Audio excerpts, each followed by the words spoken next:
Hi, I'm Mikkel Weber, founder and auteur of House of Peregrine. Expat, immigrant, pioneer, none of these were a fit, but Peregrine describes what we are all about perfectly.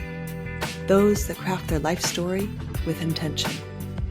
I've spent the last 6 years in awe of the life-changing connections and stories I have experienced while living abroad, and believe it is time for this adventure to be recognized, celebrated, and elevated to the life stage that it is. Through these interviews, I hope to connect those living internationally more deeply to both the place they are living and with themselves and those around them. We cover everything from international finances and meaning-making to global parenting and relationships to make your time abroad more intentional, edifying, and full of beauty. Find us at houseofperegrine.com, where you can find more ways to connect with the ethos of Peregrine. I hope you enjoy today's guest.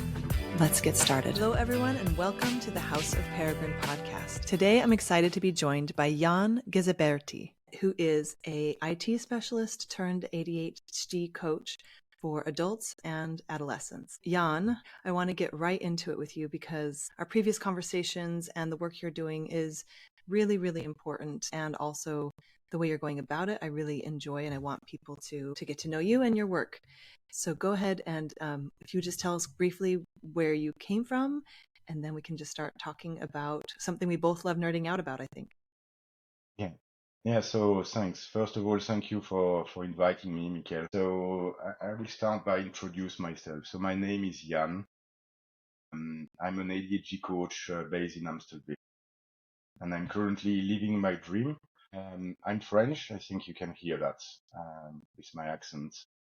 And I love adventure. So that's the main reason why I'm an expat. I'm really fulfilling a second dream is the adventure and the expatriation. So I'm from the east of France, from Alsace. My parents were born there, are still there, never really moved, went on holiday really close by, and are not very adventurous. Me, it's not my style. So after graduating as an engineer, I decided to move to Paris and work there. I work in IT in the corporate world, and I met my wife in Paris at work. So after 5 years in Paris, we decided to move to the south of France because the quality of life is much better than Paris.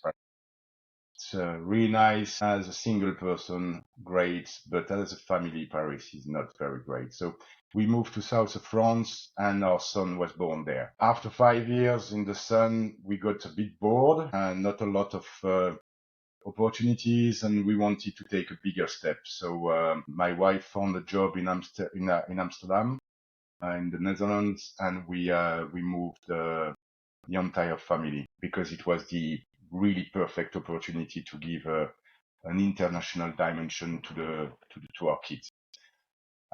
So we moved to Amsterdam 9 years ago over the Christmas period. After 1 week here, kids went to school, Dutch school, and while we were working, both my wife and me, full time. And none of us took a break. So you can imagine it was quite difficult. After 9 months, a nice anecdote. My son was once asked us when we would go back to France because this time holidays were a bit long. And then we realized because our kids, so our sons were 5 and 11 at this time. The youngest one was a bit lost and thought it was just for a short period. And the transition was very difficult for him, especially. We felt quite, there was kind of guilt and stress. But yeah, we were really so busy that we didn't have time to look back, and we made it work. After 9 months, we had to look for another house because we got problems with the landlord. So we bought a house that needed full renovation. So that really didn't add a lot. It didn't make it easy, but at the end we have a really nice house that is as we want. Especially I'm kind of multi-tool. So I did a lot of stuff like painting, electricity, floor. So that was tough with a full-time job. So my wife was still Yeah. having a full-time job. If I can interrupt, so you've done a lot of hard things at once.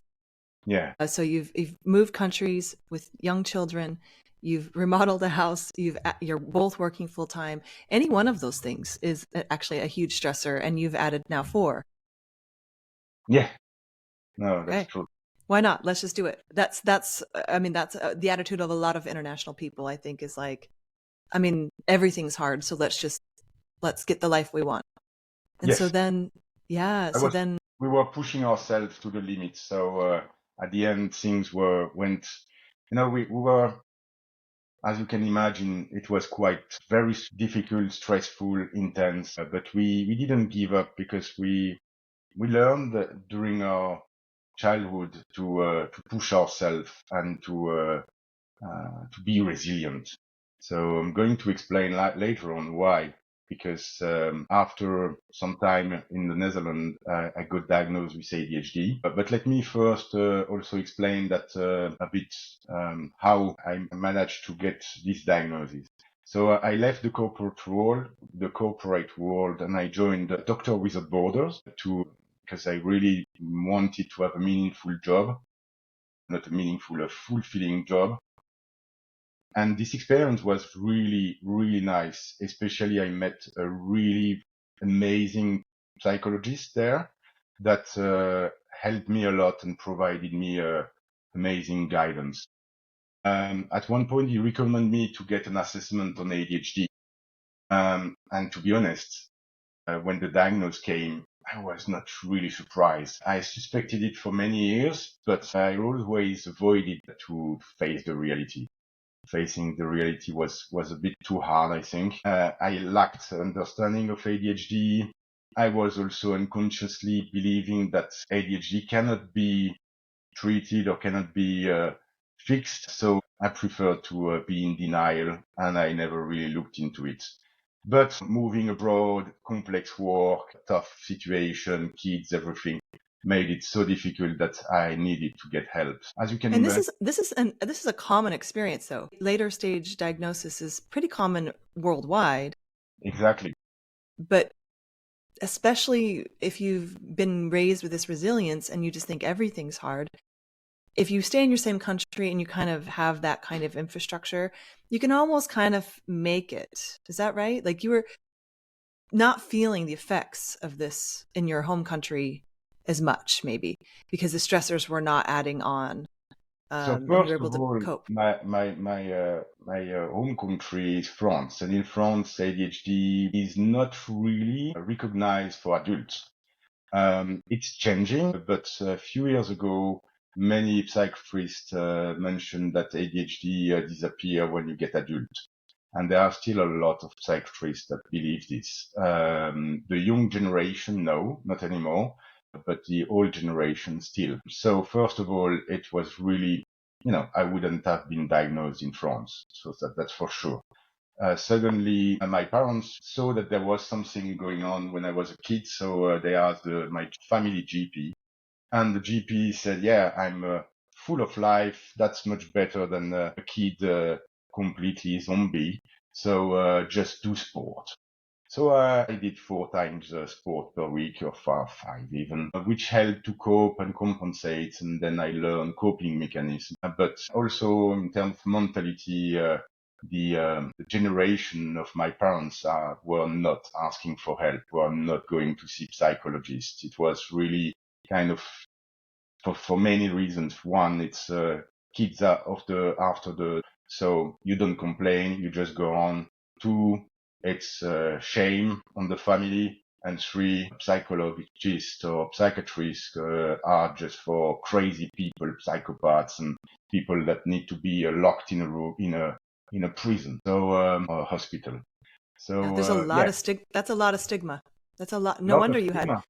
Yeah. And I think it's pretty worldwide. I mean, I think even till semi recently around the world, ADHD, ADD were only recognized as childhood disorders. And so this is relatively new. So it makes sense. And it also makes sense why we're seeing an uptick maybe in diagnoses. And then I have read studies that show that in the international population, there's actually a higher incidence of people who are neurologically diverse in some way. I can link them below. You don't have to comment on it.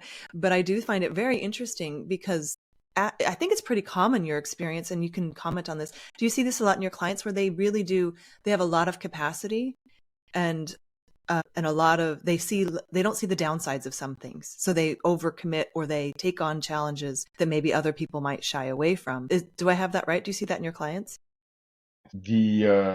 On my clients, typical ADHDers, especially expats, manage to cope, manage to find solutions to deal with stressful situation, because definitely moving abroad is very stressful.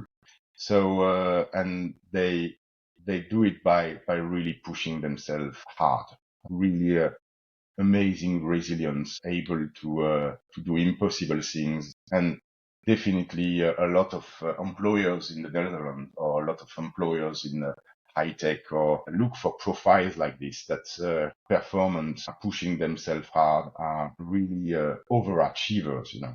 So yeah, I Tell see me it a about lot. that, because we spoke about this briefly before we started recording. So I want you just to go over this profile of using fear or stress as a motivator, like Yeah. for an ADHD brain or body. Tell me about how that works. I would love to hear your I'm going to explanation. use my own experience. When I was a teenager, I learned that unconsciously, that fear and anxiety, or fear of failure, fear of police, fear of a lot of things, was helping me to control myself, to study, to push hard, to get results. And fear, it's proven that fear generates chemicals in the brain that are basically pushing yourself and helping you to focus and think straight. So I unconsciously found out So it this. helps to focus you, basically, Yeah, right? Like it basically acts as a mechanism to focus your focus and control in impulsivity, control. Yeah. because impulsivity is really a lot of ADHD. A lot of people are really looking at the attention part, at the focus, at learning disability, for concentration and all that stuff. But impulsivity is really one of the other big stuff on ADHD, and fear can help to basically get the second of delay in order to control your impulses, which is lacking in generally when having ADHD. This second is lacking, and that's why we say things we shouldn't. We jump and do things that are dangerous, because this second of delay, that where we can use the knowledge and the experience that we have to decide if doing this action or saying this is a good idea, we are lacking it. So, and that's why also stimulants are helping a lot. Stimulants, medication like Ritalin, so methylphenidate or dexamphetamine. These stimulants for people, when it works, they help really to give this delay, and give them the ability to access their knowledge, because the ADHD is not about not knowing. The problem is about not being able to access the knowledge at the right moment when taking an important decision. And that's a really big importance on the impulsivity. So coming back to the fear and my own experience. So by experiencing, by this coping mechanism when I was a teenager, and young adult, I managed to succeed in life. Of course, was tough, but I managed to succeed.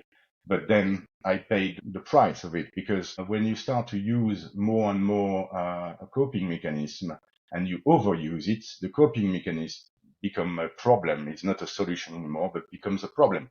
So this is when anxiety comes in, and anxiety and chronic anxiety. And that's a reason why many people with ADHD, especially adults, also have, there is 50% of adults in terms of statistics that have also anxiety disorders. So that's the main reason, because fear is working, but at the end it's not good for you. So there are other approach and other solutions than using fear. And then you can And also that's probably when you see people, right? Like you specialize in international expats and children and adolescents to help them come up with different coping. Do I have that right? Because I can imagine it would be great if people came to you proactively, but I can imagine there's a lot of people coming to you that need new ways. These tools are no longer working. They've maxed out, or their bodies can't handle it, or their when coping relationships. doesn't serve you anymore, it's time to change them and to look for other solutions, because coping mechanisms that create more problems than solutions is just useless, and it's dangerous. So and that's one of the really big principles in psychology: stop doing what doesn't work. No. Yeah. I've seen a lot, and myself as well, blaming myself, feeling guilty about a situation, about doing again and again the same mistake. This is a human response to a failure, or to situations like this, using guilt to try to remember the experience.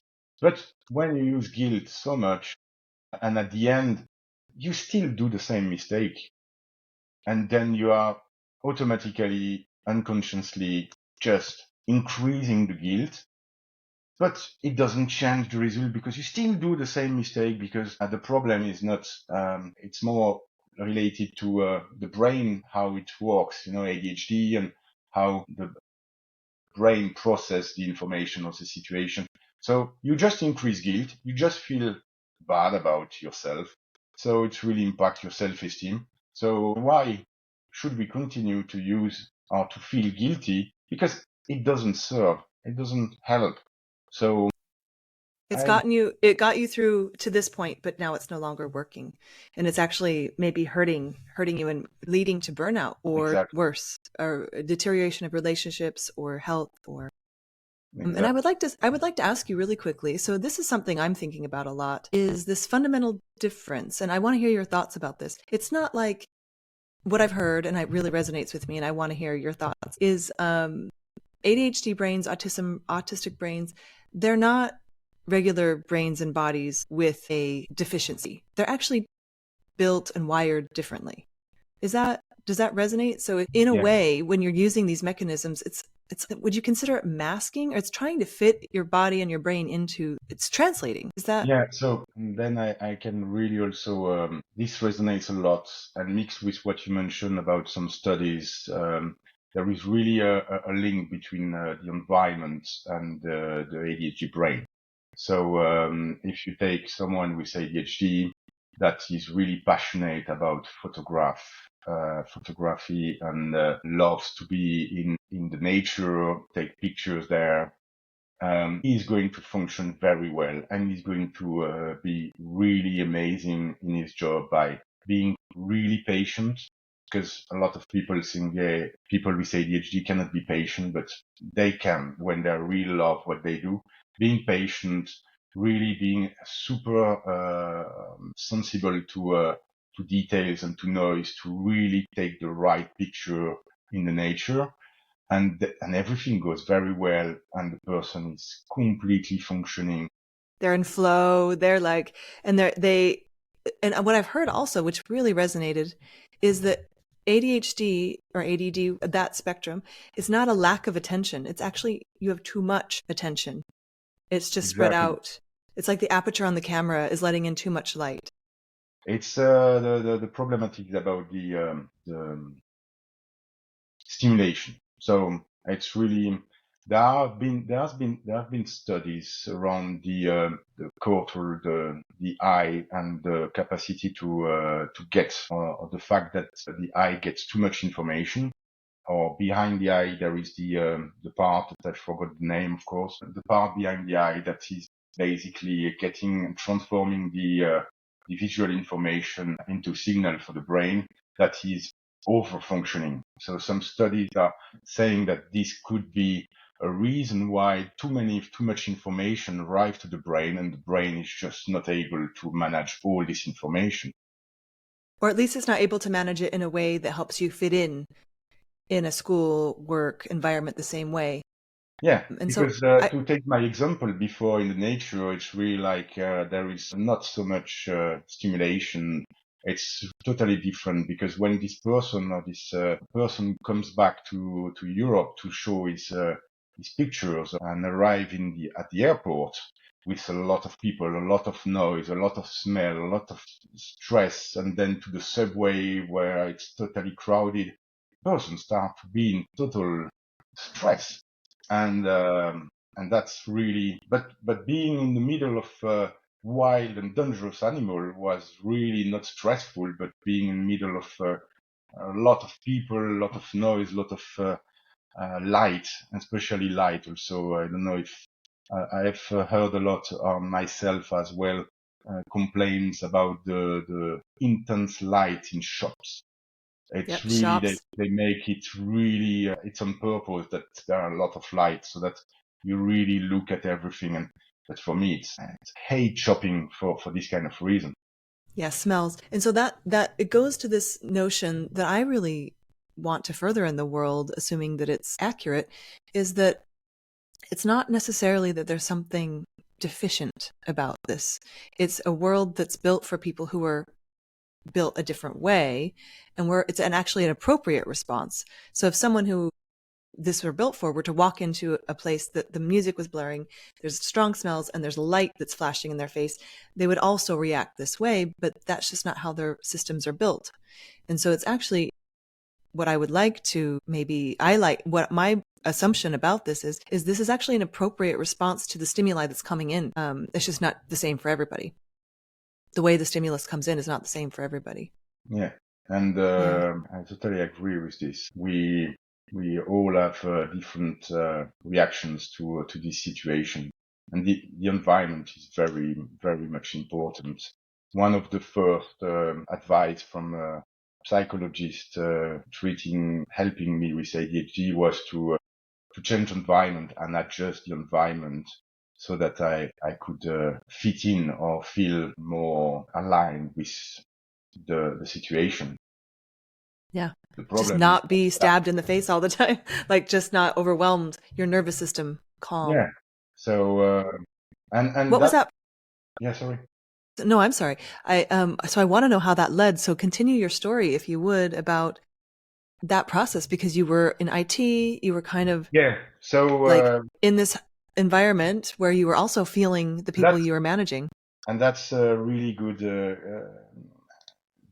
example on environment. So after this experience at Doctor with Borders as an international project manager, I moved to become a freelance in IT because I really tried to adjust the environment. And I saw that by doing freelance job, like more clients, more projects, constant change, that would really help me to cope with the stressful situation and also take distance from the political and the corporate issues, you know. So, but after Dimension. some It's a time, dimension. Let's call it a dimension. Yeah. So it took that dimension away from your environment, which was helpful.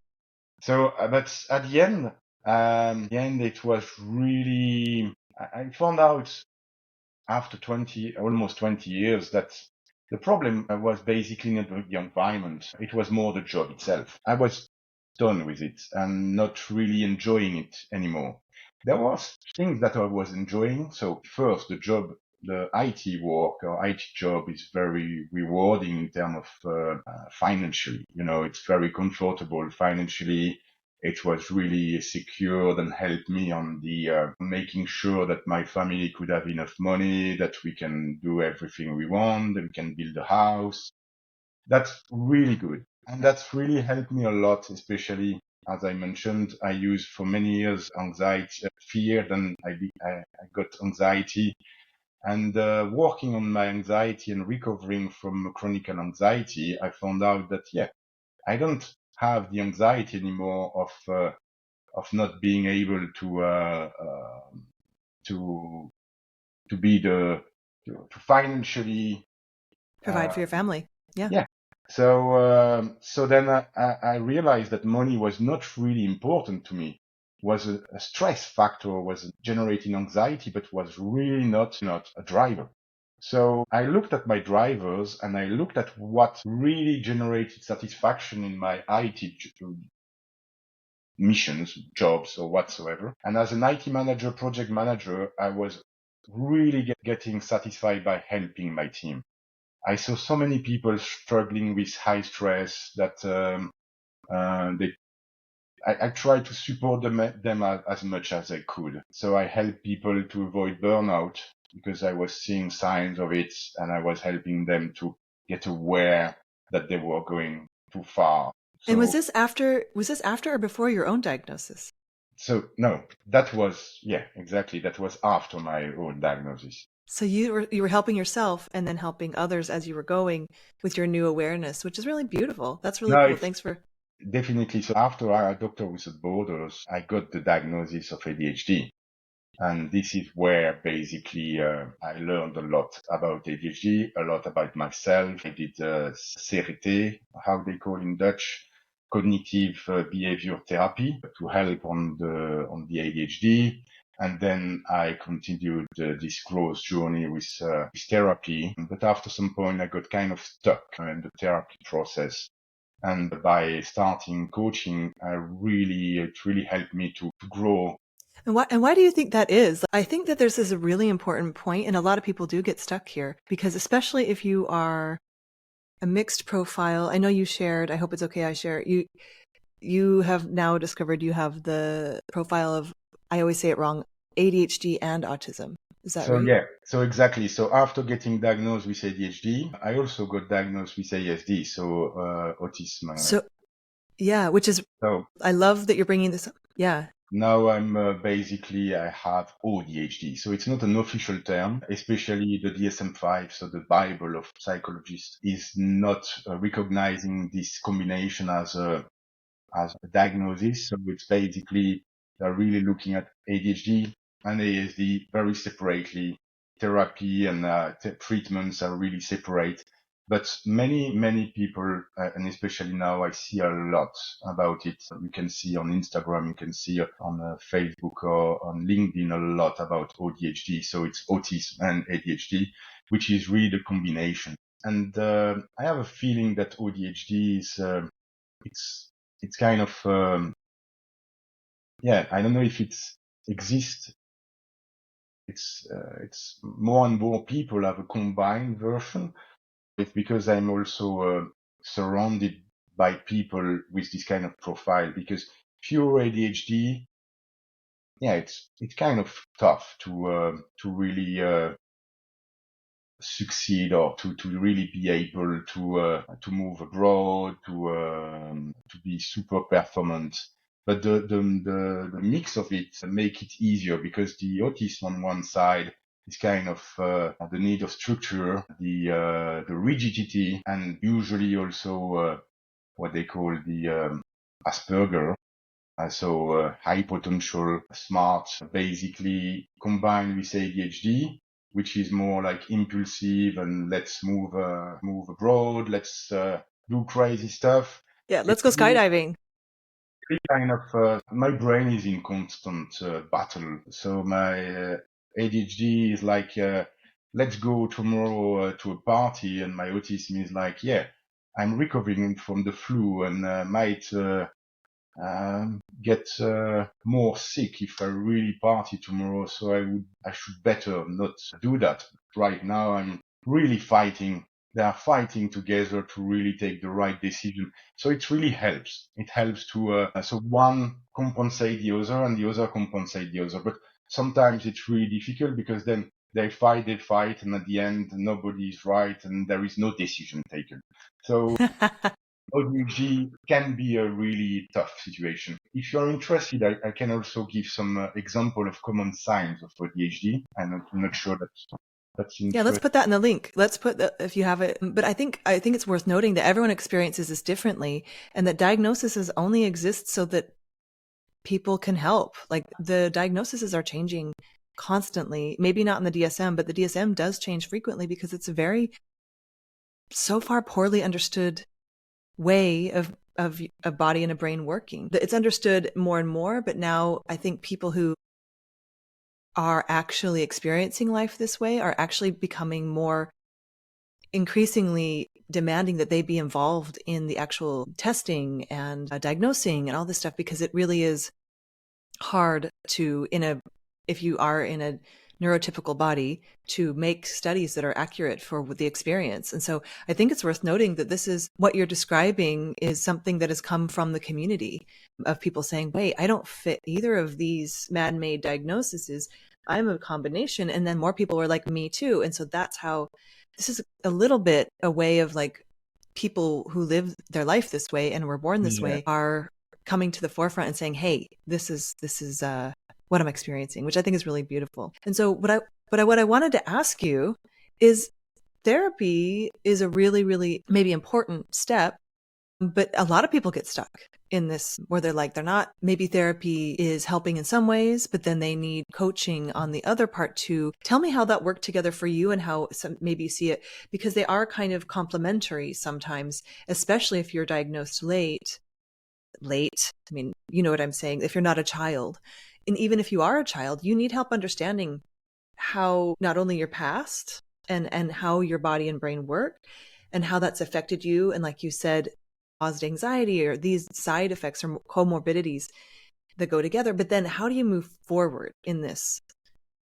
Because there's mourning, maybe there's excitement, maybe there's looking back at your life and going, oh, that makes so much more sense. I can imagine. But then you need to still live your life. You're still an adult. You're still paying bills. You still have a job.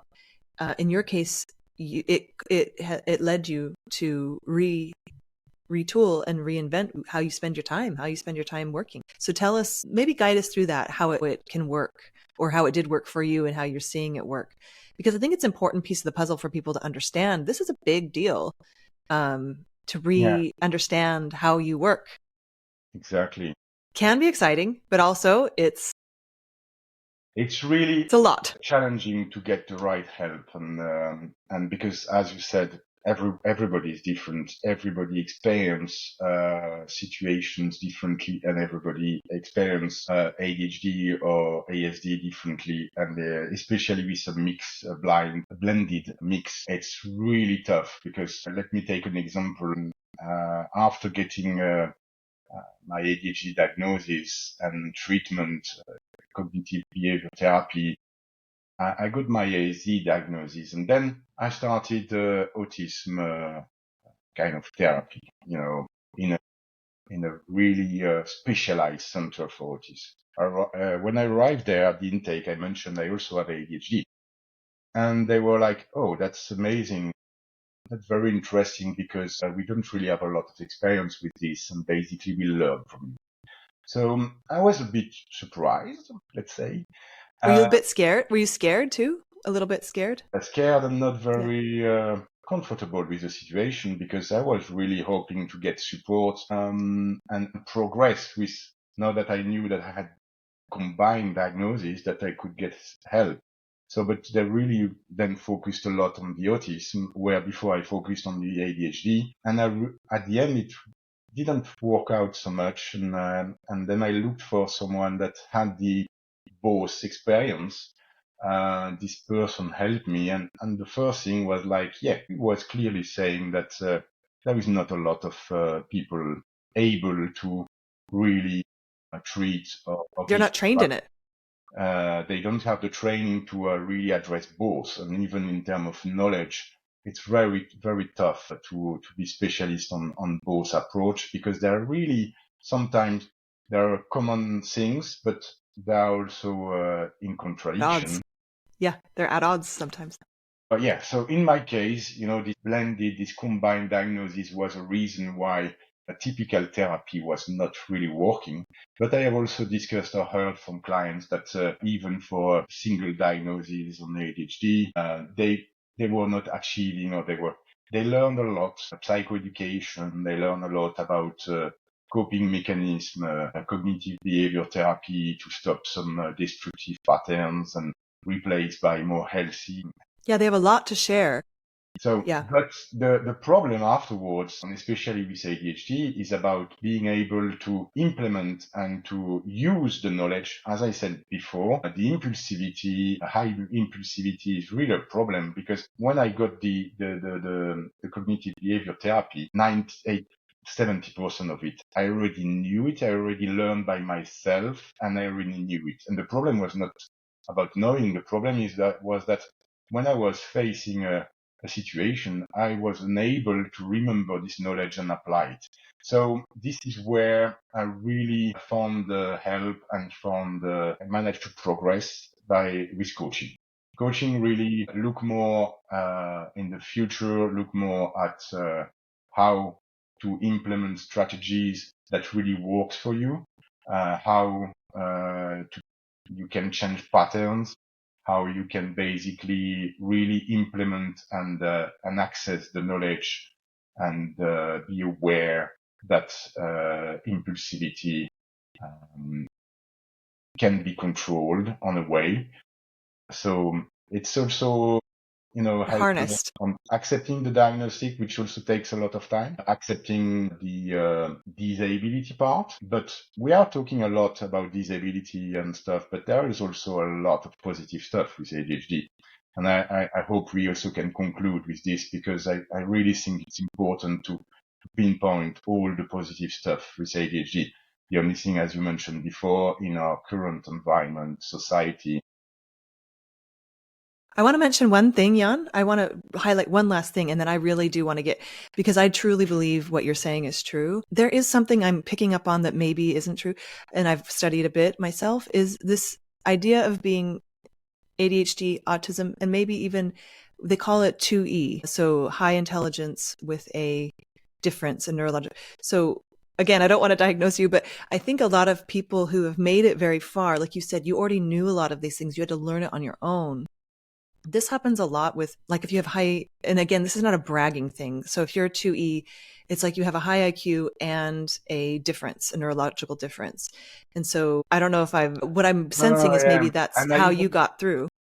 I even read some people that believe, or some studies that are trying to look at the link between high IQ and ADHD, and they believe that the ADHD would be the cause of the high IQ, because of the ADHD there is a need to cope and a need to adapt and a need to Constantly. find strategies constantly to fit in the society, and starting from really young age when you arrive at school or in kindergarten. So you really have to learn, have to find solutions. And there is a theory saying that it's really pushing the development of the brain in order to be more develop the get more intelligent in order to be able to cope with ADHD. So there are stuff, no real conclusion, I think, around it, but a lot of theory, which would make sense. Yeah. I like to think of it as being bilingual. It's almost like you're bilingual in your nervous system, where you're like, I know this is what people need me to do. I don't do this naturally, but I can translate for them. And especially in the population that they get diagnosed adult, I've seen that a lot. Or in people that are not diagnosed and suspect ADHD, but are able to live or to survive. And they also learned from the young age that surviving is normal thing. Operating. Yeah, that's their normal life, just Which is, at surviving. the end, if you talk with neurotypical people, they just live their life. There are stressful situations or sometimes something, but it's not, they are Constant. not in constant survival mode. Because if I take again my experience of moving to Netherlands, two kids, young kids, two jobs, ADHD, and especially also, I didn't mention it before, but my wife also, after I got diagnosed with ADHD, she, when she filled in the questionnaire for me, she was like, that's also okay. So she recognized it on herself. So at the end, she also got diagnosed with ADHD and with ASD. This was also the reason why I got diagnosed with ASD. So we are both AuDHD. So both of us with AuDHD moving abroad, we were like in a constant tornado, constantly in crazy situation and constant stress. So we were. And you thought it was normal. You think that's just life. For us was normal and being in survival mode all the time. And it makes me laugh because yesterday I watched, while I was thinking about this interview, I watched my son playing Minecraft and then he started his game and it was survival mode. I was like, yeah, that's it. I'm in constant survival mode. I have been. And since the diagnosis, since therapy, coaching, and all the work I have done since then, I'm shifting from survival mode to just living. It's not all the time. I'm still recovering from the survival mode, and I'm still my instinct and my basically the reflex is to go back to survival mode as soon as something goes wrong. But I'm able to just live, and that was impossible in the past, and I just had no clue. So yeah, so I think a lot of people. And is that what you would describe what you're doing with your clients, is to bring them into this privilege of just living? Yeah, it's about awareness, helping them and guiding them to just basically be aware, get aware of their situation, of this pattern, of how they cope with the situation, and to be proud of it, because yes, it's a lot of people are like just blaming or feeling guilty that they didn't succeed or whatsoever. But with ADHD or autism or both, achieving so much is just like they should be proud of it. Of course, it comes with a price, and that's where it's never too late. Because I also heard people like really, adult, over 60, like now it's too late for me to do anything about it.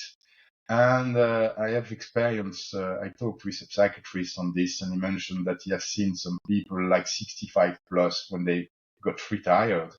They started stimulants that it worked for them, and they were like, wow. Yeah. And then they able to be also more... start to psychoeducation, learn about ADHD, and they were like, how did I do? How I am still alive? Yeah. They suddenly give themselves credit for what they've been doing their whole lives. Also, yeah. And medication or not, like that awareness will get you a long way of understanding your life story better. Exactly. Yeah. Yeah. So coming back to my experience and my situation. So after 20 years in IT, the only positive thing was to being able to help people. I decided to leave this job behind and become an ADHD coach, because with the knowledge I have especially with my own ADHD, the passion I have to help people.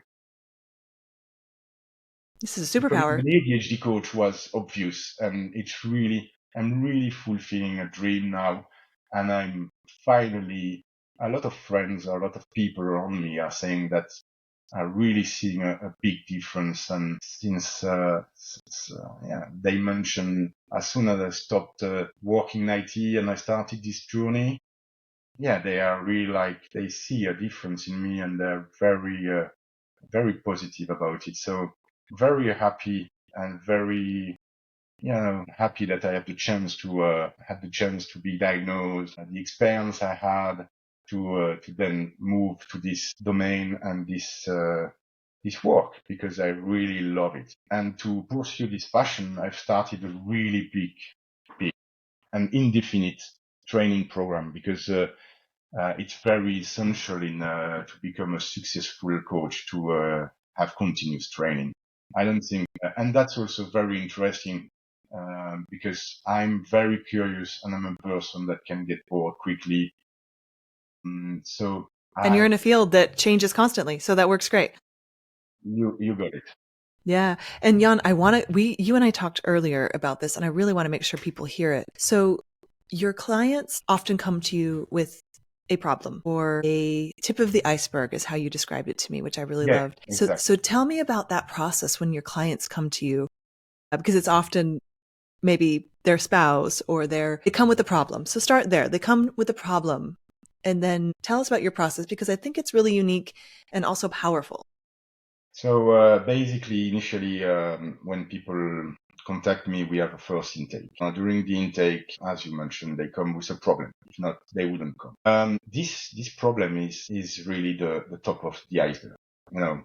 And coaching is about guiding the coachee, so the client, to dig deeper and look at what is behind the hidden part of the iceberg, to uncover underlying issues or patterns or the reasons or the real problem behind, and explore the emotional connections with it, because usually a lot of the problems are related to emotions. And when they are able to go and understand better the problem, it's really empowers them to really look at it with different eyes and find truly effective solutions.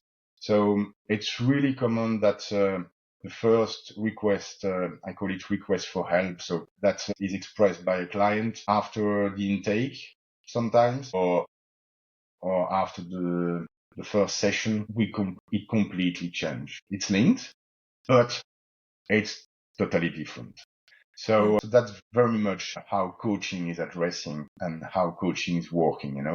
It's really a great tool to be able to understand yourself, to know yourself, to better understand and explore the challenges or the problems more deeply. Yeah. And would you say that you act? So I think for me, this is what I would imagine. If you have this new awareness, or maybe you've known officially being told that your brain and your body works a different way than you thought, and then you're also still an adult, or you're even an adolescent in middle school or something, and you still have to operate at that same level, but you're learning how to operate a new kind of machine.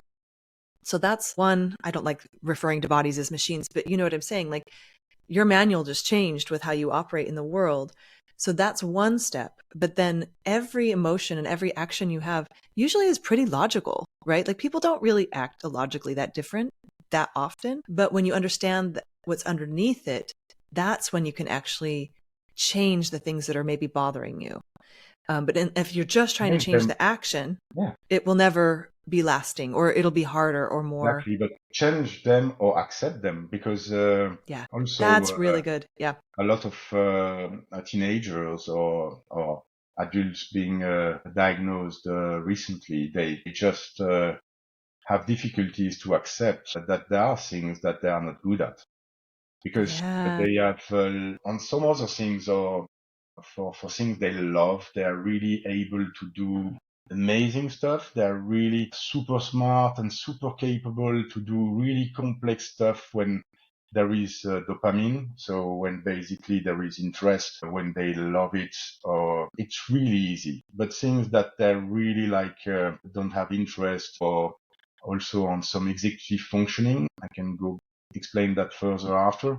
So some processing of stuff or thoughts, memory or things, they are just not able to. And they really when they look at themselves, they see yeah, I'm super capable of this complex stuff, but this easy thing, I cannot make it. I'm really stupid. And that's how they to have some self-identify. It's like almost like you're identify on something that is wrong, and that has already an impact on them in self-esteem, and is going to have a bigger impact on the long term. So by already accepting that there are things that they really cannot do, or it's really tough, and by looking for how they could do it, if you take me as an example, I have the syndrome of the white sheet. If I need to write something, and starting is very difficult because there is a white sheet, I have a lot of ideas.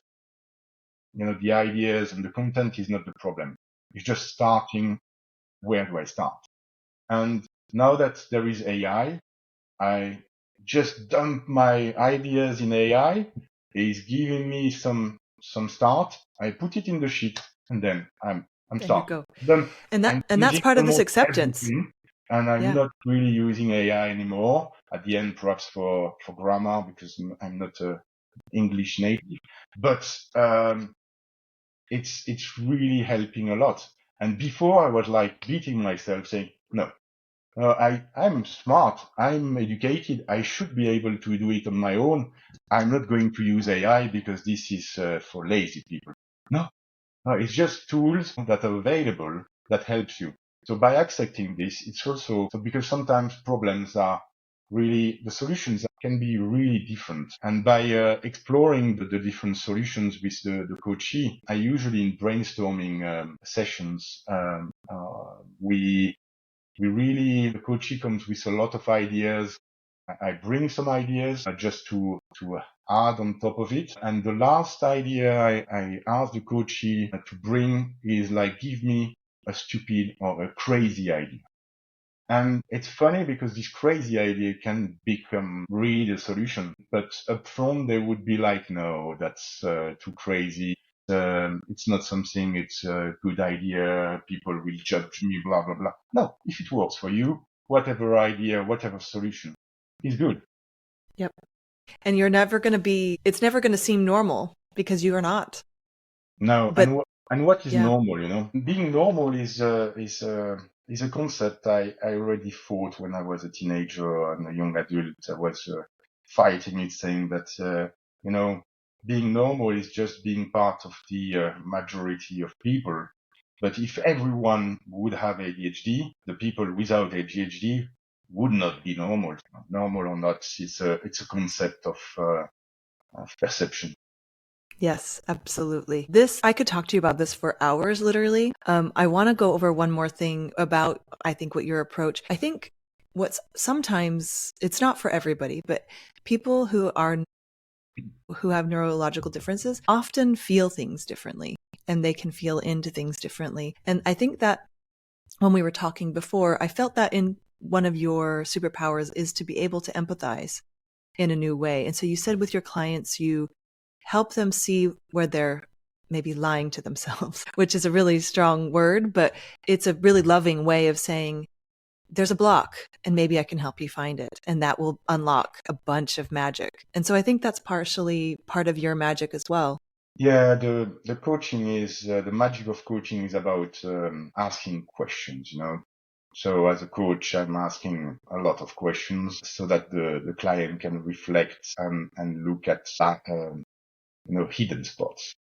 Because Hidden spots. usually I developed skills and I developed really a good approach on how to identify these hidden spots. And this is usually where the problem is. And this is where I'm going to ask a lot of questions. And sometimes coachee like doesn't feel good about it and feel a bit disturbed by this approach. But at the end of the session, they're very happy that they learn at looking at these hidden Yeah. things, you know, because this These are is, usually really sensitive bits that are there for a reason. yeah, And now it's holding them back. But they were through childhood, through moving through the world differently, or just hiding certain things. They needed to do that, but now they need to come out. And I've heard it said, and I've had it in my own life. That's actually where a lot of your gifts can sometimes lie, is looking at those blocks, having someone help you identify them and lovingly either just notice them and accept them or remove them. yeah, That's a really powerful, powerful thing to do. And also a very sensitive or vulnerable thing to do. So that it's both. And that's actually really beautiful. But I think in my experience yeah. talking to you, I think that this is something we didn't get to cover enough of, but I sense is your superpower. Yeah, and on another end also, as you mentioned, a lot of people experience shame, as you say, not feeling okay to request help because they believe, not they believe, but they manage to go on, especially in adults, to succeed in life or to cope or to survive without help until now. And asking help, you know, a lot of people and even myself at the long time before all this journey, I was like, yeah, I'm very good at analyzing. I'm super analytical. I'm very creative in solutions, in ideas. So I should be able to find the problem myself and find a solution myself. Why do I need help?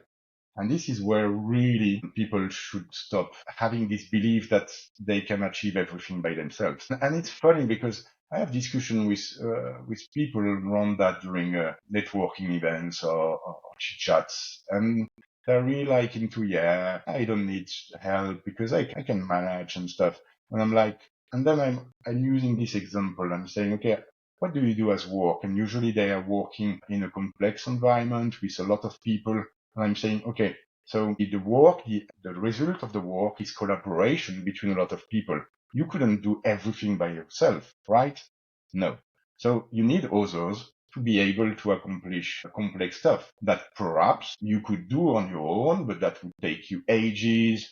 It would be very difficult. But by having other people and getting help from other people, it's really much easier, and you achieve really a lot of stuff by collaboration and working in group.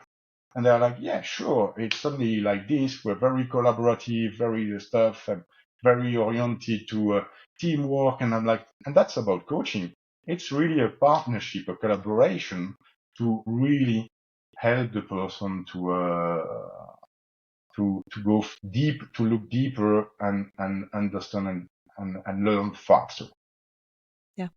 It's a project. I call it the project of you, the project of you and uncovering your strengths and where you want to go in life. I think that's an excellent place to end, Yann. I have a feeling we'll be talking again. We will link to how people can contact you in the footnotes, in the show notes, but just say it out loud, how people can contact you for coaching or questions. I have my own practice in Amstelveen. That's called Coach for ADHD. And you coach people in French and English, is that right? I coach people in French and English, teenagers, teens, and adults. A client can either come to my office or we can do it online. Even thinking about a walking coaching session for the summer, because I live near the polder and the Amstel.